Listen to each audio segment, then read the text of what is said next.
Lui, c'est Marc. Elle, c'est Louise. Cette année, Marc a embauché un apprenti au CFA de l'INFA. Louise, elle, n'a jamais recruté d'apprenti. Comme vous, ils sont chefs d'entreprise et comme tous les ans, ils croulent sous les demandes de versement de taxes d'apprentissage. Pourtant, l'un comme l'autre ne comprennent pas vraiment ce que c'est, ni comment la reverser et à qui. Alors à quoi ça sert? Depuis plus de 90 ans, la taxe d'apprentissage contribue au financement du développement de formations professionnalisantes. Marc et Louise pourront soutenir l'école de leur choix. Comment ça fonctionne? Toute entreprise ayant au moins un salarié employant ou non un apprenti est assujettie à la taxe. Marc et Louise sont donc tous les deux concernés.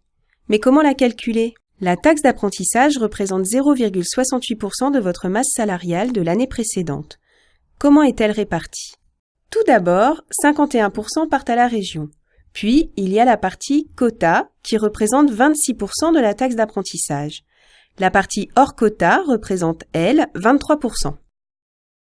Vous devez obligatoirement reverser la partie quota à un CFA, le nôtre bien sûr. Vous pouvez également décider de nous reverser tout ou partie de votre hors quota. Deux situations sont possibles. Si comme Marc vous avez un apprenti, vous devez obligatoirement reverser votre quota au CFA INFA. Vous pouvez en complément verser votre hors quota toute catégorie au CFA INFA. Si comme Louise, vous n'avez pas d'apprenti, vous pouvez choisir de reverser votre quota au CFA INFA ainsi que votre hors quota catégorie A à l'INFA. Il est temps de remplir le bordereau. Voici un exemple. Ici, les informations concernant votre entreprise. Là, la déclaration des effectifs et le calcul de la taxe brute. Vous devez maintenant remplir les deux parties quota et hors quota.